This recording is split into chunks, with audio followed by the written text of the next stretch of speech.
Hi folks, and how you doing? I'm back with the Gamecom today because I thought I'd dig a bit deeper into it.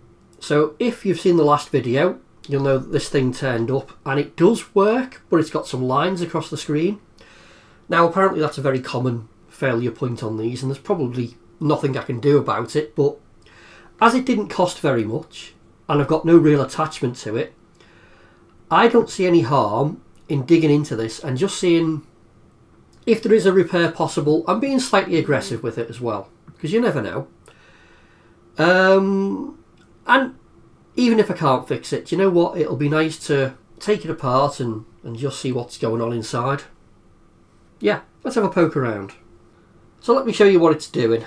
So it powers up just fine.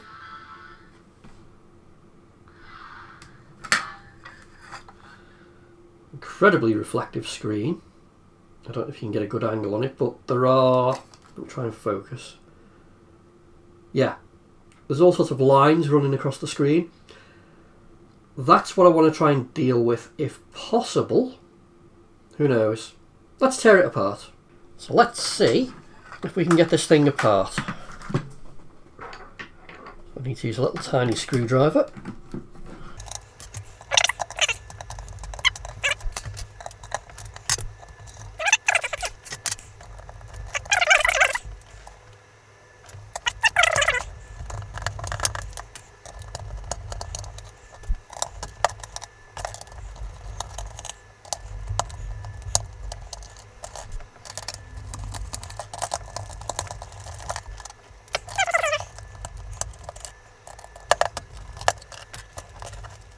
Okay, so it just takes a little bit of perseverance to separate the plastic clips holding the two halves together, and it's slowly coming. I'm trying not to force anything. I don't want anything to actually break, but we'll see. It's going. It's glued. There it goes. There it goes. Right. Yeah, there's a sticky strip at the top that was holding me up. Okay, we're in. Okay, so what are we looking at? So this ribbon cable here feeds to this top part of the screen, and that's going to be for the digitizer. So that's going to register the screen presses. So that's probably not the bit that's faulty. If we move around, we've got a longer, if this will focus, a longer ribbon cable on this side, and I suspect that's where the issue is. So these contacts have probably lifted. So I'm thinking, if I get a very hot soldering iron and not actually touch the contacts, but just wave it over the area and try and soften up the bond a little bit, maybe I can get these connections to reform.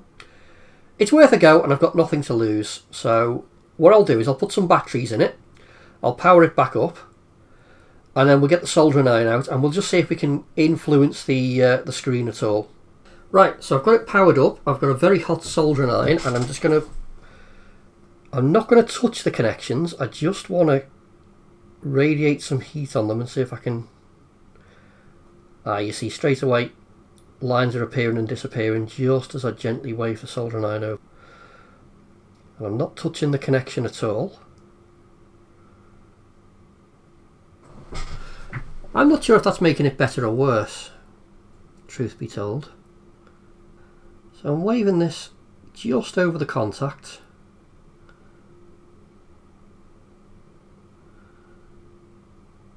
And lines are appearing and disappearing,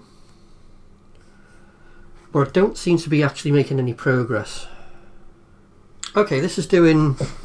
It's having an effect, and it's getting rid of some lines, but then it's causing others to appear as well. So I think what I'm going to do is I'm going to knock the temperature right down,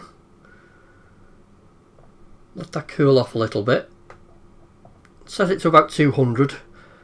And then we'll try again with a little bit of light contact.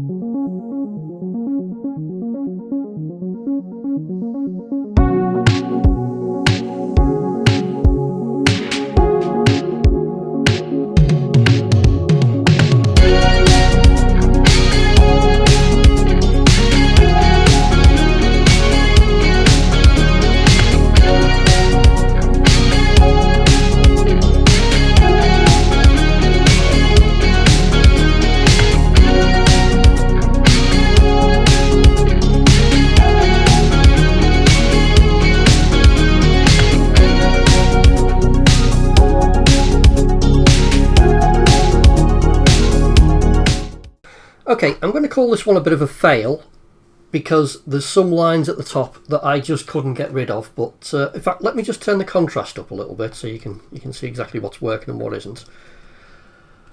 I have, by gently running the soldering iron at about just over 200 degrees along this ribbon cable, got rid of all the lines that were on the screen apart from these at the top. These just refuse to move. Now when I press down on them, I get a connection and the lines disappear, but I can't get it to stay. And I'm worried that if I go any harder with the soldering iron, I'm actually going to do some permanent damage and maybe even cause more of a problem. I don't know. But although it's a fail, I mean, it's a possible solution if you've got one of these, and if you just go a little bit maybe gentler than I did, you might actually be able to repair your screen.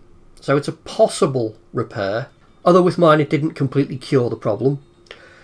So I would say, you know, if you've got one of these and you're not too worried about doing further damage, let's turn it back on, give it a go. If you've got one of these and it's got a lot of sentimental attachments, I would say leave it alone, because you could actually do more damage trying to cure the issue. But yeah, it's better. I think it's probably a bit more usable now. It certainly looks a lot better, the screen, but it's not perfect, and I just don't think there's any way I'm going to get shut of this top line. But it is what it is, I suppose. Yeah. So there we go, it's back together, and the screen does look better, apart from, well, these dead lines at the top, and there's not a lot I can do about that, unfortunately. So effectively what I did is I had a hot soldering iron and I waved it over the ribbon connector. That didn't seem to do much, so what I then did is I dropped the temperature down to about 200 to 230 were the temperatures I was trying, and I gently, and I mean gently, rubbed that connector, and it did seem to clear up a lot of the line issues. They did seem to disappear. I think at the top here I went in a little bit too aggressively. It was one of the first parts I tried, and I think I might have had the soldering iron too hot as well, so I think I've done some permanent damage there that's not going to go away, and that's my fault. But you know what? It was a cheap unit and I had nothing to lose, so I thought I'd give it a go.